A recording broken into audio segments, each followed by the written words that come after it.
其實我今朝都有嘗試問過，咁當然電信商就對於呢一方面咁就大家都唔作詳細嘅論述啦。即係即使我叫你會舉啲類別啊，咁佢都亦都淨係舉咗 peer to peer 啫。咁其實你會唔會擔心即係 under 呢個情況之下，一啲譬如舉個例頭先提到一啲高流量嘅 video 嘛，譬如舉個例 MyTV。或者一啲用 YouTube 個 app 去睇一啲高清片，即係講 720P 或者甚至 1080P，又或者係啦，又或者譬如可能即係大陸嘅一啲嘅 high end streaming 睇片啊、睇電影啊、睇劇啊嗰啲嘅 app， 係咪會驚唔驚會誤中副車咧？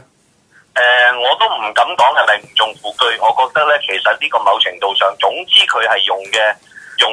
用量係高嘅話咧，其實佢都電信商可能都即係就算佢唔講明啦嚇，即係呢啲亦都唔，就算唔係即係所謂 BT 啊呢啲咁嘅，即係我哋一般都可能覺得即係我哋即係未必會攬佢嗰啲咁嘅應用啦嚇。但係即係你話其他你講嗰啲類型咁嘅，即係 video 高用量嘅 apps 咧，我覺得其實佢可能都會某程度上係會有某啲嘅限制㗎啦。如果睇真係一個即係冇嘢㗎嗱，佢嗰個所謂資源緊絀，佢真係你真係唔知佢緊絀到點㗎嘛。即係好啦，最初就係話唔俾你食生蠔，整下可能就唔俾你食魚，跟住就可能連麵包都冇得食㗎喎。如果真係嗰個好多人湧埋嚟嘅話，所以我覺得就即係大家都可能會要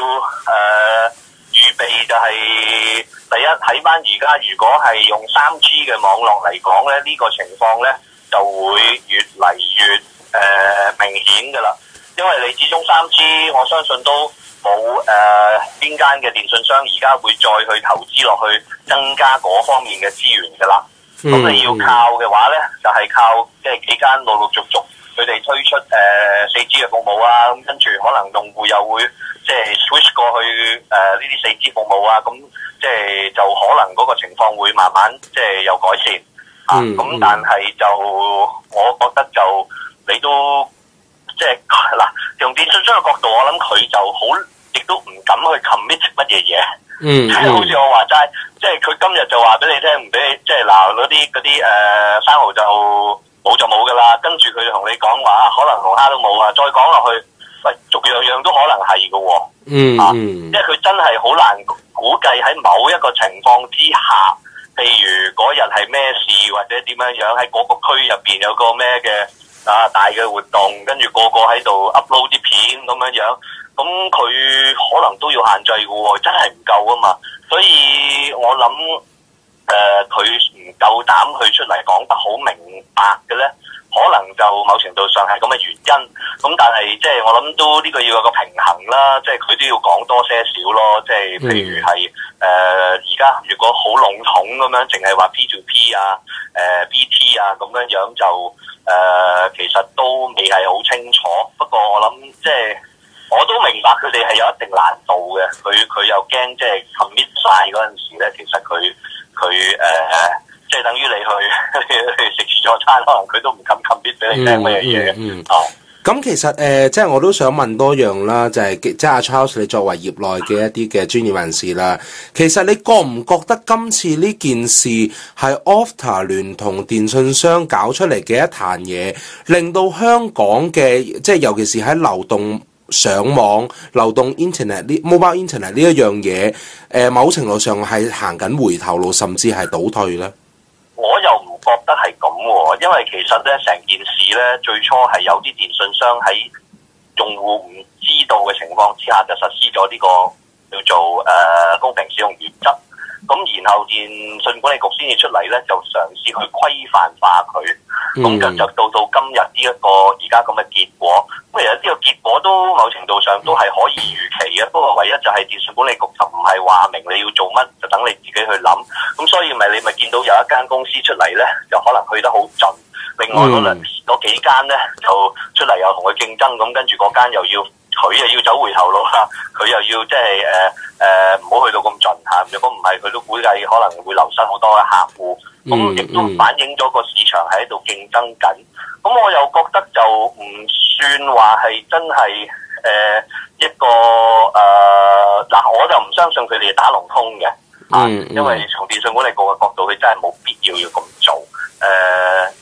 我又覺得呢一個趨勢咧，即係其實全世界咧都的確係行緊呢一個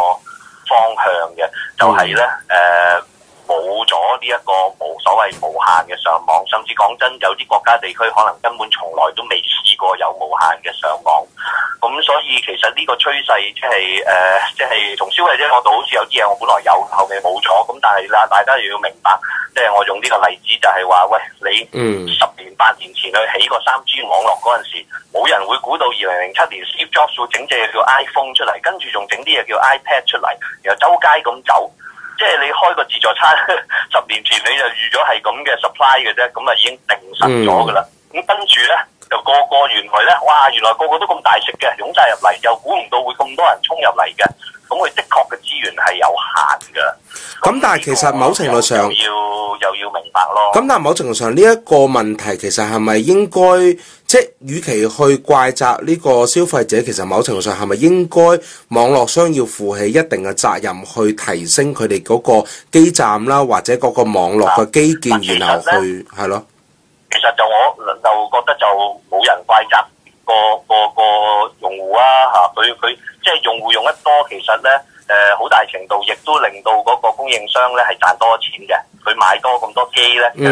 或者啲台咧幫手買多咁多嗰啲平板電腦同埋手機咧，其實咧就佢哋亦都賺多咗嘅。一個用戶咧就俾幾個基本月費佢，所以就好明顯係賺多錢。所以咧，其實你用戶係有個期望咧，佢係去改善嗰個服務咧，呢個的確係合理嘅。不過個問題就係而家偏偏就係喺3G 轉4G嗰個尷尬情況之下，冇一個嘅投資者咧係會話你而家仲去起嗰啲3G，就因為今天嗰啲咁嘅手機咧就仲係全部3G，就未有4G 嘅機 ，iPad 乜嘢嘢都未 support 4G，咁所以我又轉唔到啦。咁所以咧，我仍然咧就要用3G，但係咧嗰間供應商就話啊，為咗咁樣，我就去投資啲嘢咧，就淨係用1-2年嘅啫，話甚至跟住其實咧，我又同時要投資下一代嗰個服務，呢個尷尬位咧，其實係坦白講，又係好嗰條數係計唔到嘅嚇，即係冇一個投資者咧係會話我投資個舊嗰個標準咁樣，反而咧我覺得要向前看，就係咧而家其實你轉去4G 嗰個制式同埋啲手機啊嗰樣嘢開始 support LTE 啊，其實都唔係講緊好耐嘅時間，即係1-2年之內咧，應該都即係全世界咧應該都好普及㗎啦。個問題就係到嗰陣時，嗰啲嘅電信商佢嘅行為會唔會係話合理啲啊？回饋翻個用戶，就係話咧，到時咧佢唔會即係坐地起價，或者咧佢推出個新嘅好明顯係快好多就即係下載量高好多啦嘅服務嘅時候咧，就會係俾翻即係話會唔會考慮即係將個價錢降低咧？即係好似2G 轉3G 嘅時間，好多服務其實3G 仲平過2G 噶嘛，一段時間之內。咁或者即係到時4G 開始多啲公司出嚟嘅提供服務嘅時候，嗰個價錢會唔會降低咧？係甚至乎所謂低過3G 咧？或者係話咧佢哋甚至乎會唔會因為競爭嘅原因，有部分嘅供應商係考慮係提供翻無限嘅服務咧？嗱，當然佢又會驚㗎，因為咧到時你啲手機、平板電腦或者乜嘢嘅，就可能比而家又快多幾倍甚至10倍㗎啦嘛。咁佢嗰啲又全部個人都睇高清，咁佢都會有戒心嘅。咁所以我都唔敢肯定咧，或者話好有信心，佢哋即係普遍全世界或者香港咧嘅電信商會到時提供翻呢一個無限嘅服務。咁但係咧，另外一啲嘅措施，我覺得即係譬如有部分嘅供應商而家去做嗰啲，譬如1號多卡啊等等，其實就係合理嘅。咁即係你可以對個消費者嚟講係一個合理嘅回饋啦嚇。即係你譬如話我咁好，我肯幾張卡都用同一間公司嘅，你會唔會即係我就可以俾個優惠我，等我唔使無啦啦係俾？即係我一個用戶只得24小時嘅時間啫嘛，咁我就唔使去俾幾次重複嘅基本月費咧。咁我覺得呢啲咧都係一啲即係我會希望佢哋回饋嗰個消費者嘅一啲方法，但係要求佢話喺呢個階段去重新去鋪設3G 嘅網絡嚟去俾一個夕陽嘅制式嘅話咧，我覺得就可能都會比較困難。